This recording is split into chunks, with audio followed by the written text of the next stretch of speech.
briefly introduce yourself and the APF Emerging Fellows Program? So describe it in your own words. So my name is Samista. I'm a registered engineer. I specialize in water infrastructure. I'd heard about strategic foresight and I wanted to learn more about it. And community is really valuable in that learning experience. And that's why was interested in the program. Um, the program offers space or community, first of all. It allows you to join a bigger community, but it also allows you to join a much smaller community or family of people who help guide you in starting off your career in strategic foresight. They guide you in terms of where you can get information to learn, different viewpoints.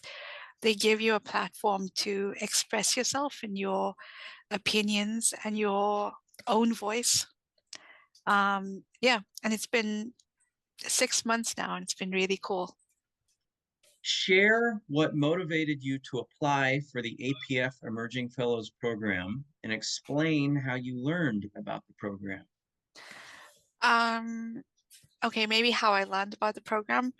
I really had wanted to join the Foresight community as a whole. I didn't know really where to start, but LinkedIn allows you to follow these Mm. different sort of groups. And so I think it started with me following people who are writing things in LinkedIn. And then I saw what groups they followed, and it slightly sounds stalkerish, but I kind of followed them. And then I think APF posted about the opportunity, and that's how I found out about the opportunity. And the reason why I joined is because I really want to be part of a bigger community. I saw something that I really liked, and I was trying to learn about it, but it's so much easier to learn when there's a community with you. Yeah. And now we're on question 3. Yes. Discuss the most challenging aspects of the application and selection process. Explain how you overcame these challenges.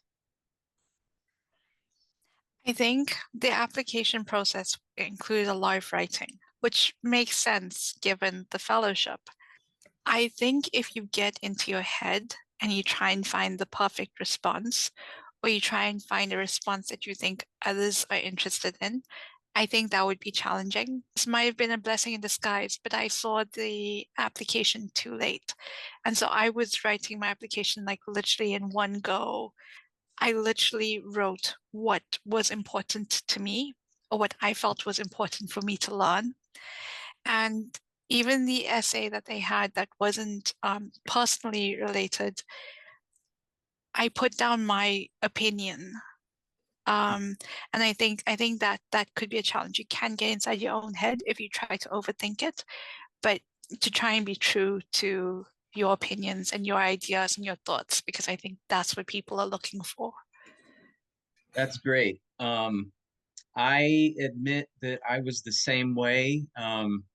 I knew I had the deadline mapped out. Yeah. Things kept getting in the way of me getting to the application. And it was one day to go, and I finally just like sat down in a chair and hammered it out. And Awesome. Saren told me a similar story as well.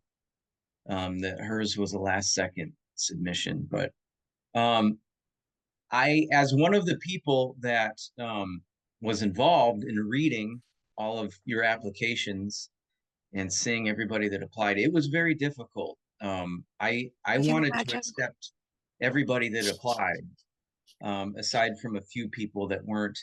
Well, one aspect of this program is that it's supposed to be for early career professionals. Doesn't Mm. matter what your age is. It's just that you're new to the field relatively, and you haven't established your voice yet. And a lot of it had to do with trying to get a right fit of people. We were very attracted to your application because of your engineering background. And Okay.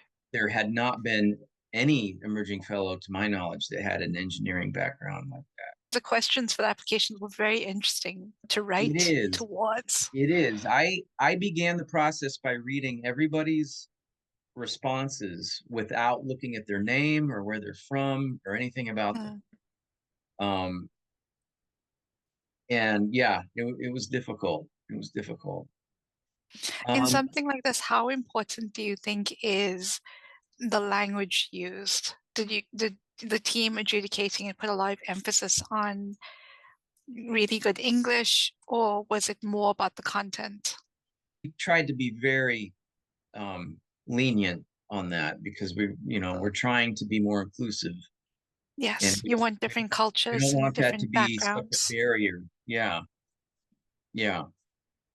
And it's difficult, even writing was difficult for me because I use a lot of colloquialisms or phrases that people don't understand, and Same. I get critiqued and say, keep in mind that people from around the world will be reading this and they're not going to Yeah. understand this phrase.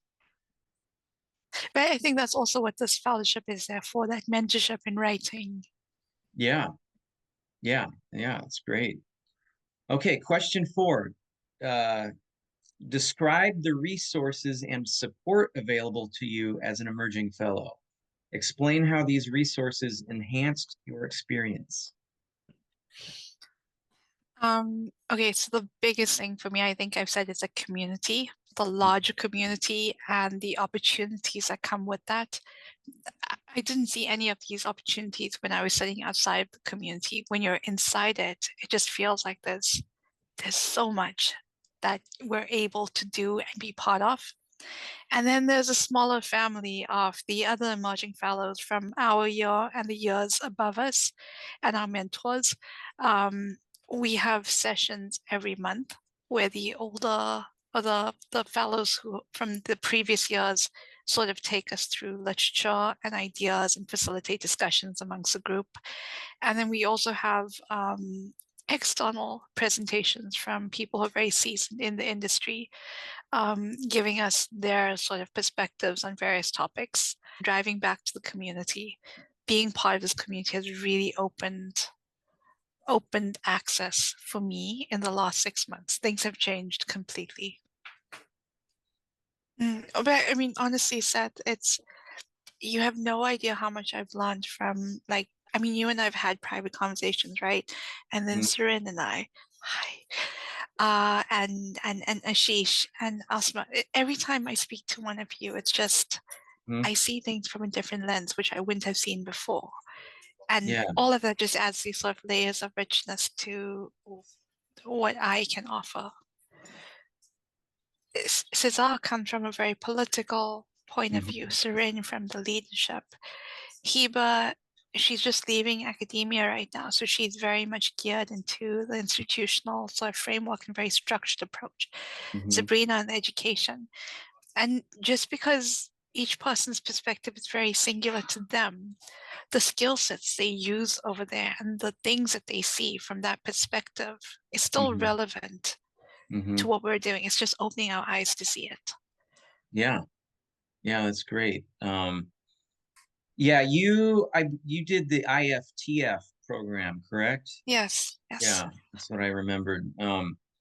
So yeah, I mean, and that's totally different than what I did. So, My exposure to this sort of space maybe started with design led thinking methods, mhm, and IFTF is very much a progression from that.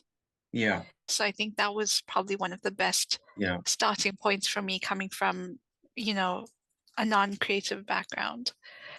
yeah, that's great. That's great. Question 5. Mm. Explain how the Emerging Fellows Program contributed to your professional development and career goals in the field of future studies or foresight. So So you could, um, yeah. I came across strategic foresight maybe 4 years ago, and I really wanted to be part of it. Um, at last year, I managed to get the scholarship to do the IFTF course, and that also, started me seeing the different type of tools and what was available. Um, I still wasn't sort of getting to be part of the community or getting to be involved, or it was still quite challenging. And when I joined the APF, since the start of this year, I've contributed to 2 books, 2 magazine articles. We've done the 2 blogs so far. I've done facilitation. There's been so many opportunities. And then there's all the sessions that we've had in between us where there's been these massive learning opportunities. So the learning opportunities and the opportunities for me to get experience in facilitation and in writing and thought leadership has just happened exponentially. It was pretty much zero at the start of this year, and it's 6 months in, and I can't believe what's happened this year. I like you said it's grown exponentially, and it's great because you do one piece of work, and then somebody sees that, and that leads to another thing, and it's like each article that you write, each thing that you do is like you're casting, you know, Annette, yeah, casting a net, or you're fishing, and yeah, the opportunities just like seem to like grab on, and one thing it's leads to another and crazy. another. I mean, I all of my work has been in the future of food. I was asked to contribute to a podcast recently on the future of food, That is and so cool. I had no expertise in food other than my first available projects to work on were about food. So, one thing to another to another. What was the podcast like? Did you enjoy Um, it? sure. I was a contributor. I wasn't really a producer, but Yeah. they used me to try to find other people they could interview at first, episode ideas, Hmm. just to get my thoughts on what they were working on. And then at the very end, they actually interviewed me as well. So um, it's about to be finished up, and I haven't heard it yet. So we'll That's see how it exciting. comes out. Yeah. Yeah. Cool. Okay. Last question. Hmm. Um, Explain how the Emerging Fellows Program impacted your understanding of the field of future studies and your role as a professional futurist. How do you understand That's the quite field tough. differently, and how has your idea of what your job is, how has that changed? Okay. Um, when I started looking at foresight, it was very much, as I said, design-led thinking methods. So my initial exposure of it was very much it's an extension of those tools. So design-led thinking methods was problem finding for now, and strategic foresight was applying those tools to problem find for the future. And I think when I started joining the APF and speaking to all of you and the work, seeing the work that you've been doing, because also not what you're saying, I've also stalked all of you in a very constructive manner, on the internet and YouTube and things like that. And seeing the type of things you do, you just see that there's so much more to strategic foresight than just facilitating a workshop. It's about applying yourself to what can happen and the risk mitigation that comes from it, or anticipating opportunities that you can take advantage of. And those thoughts, that theory, or that practice is basically an advisory service that can be applied to almost any field in a much more mature manner than what I'd initially thought. So it definitely, as I said, every time I speak to someone in this field, which APF has allowed me to, the layers of richness has just grown. And the second part of the question was, how has it changed my career? How has your understanding Ending of, off it of changed. your role, the role of a professional futurist, how has that changed? I think when I started, I didn't even see myself as a professional futurist. I think I described to you in the first time we spoke, I felt like a kid looking through a window at a party or dinner I wanted to join, but I was very much on the outside. And during this whole process, I've come to see that there's potential for almost anyone to be that. It's not about the background you come from or the place that you live or the perspective that you have. It's the sort of the methodology or the concept that can be applied to those different places.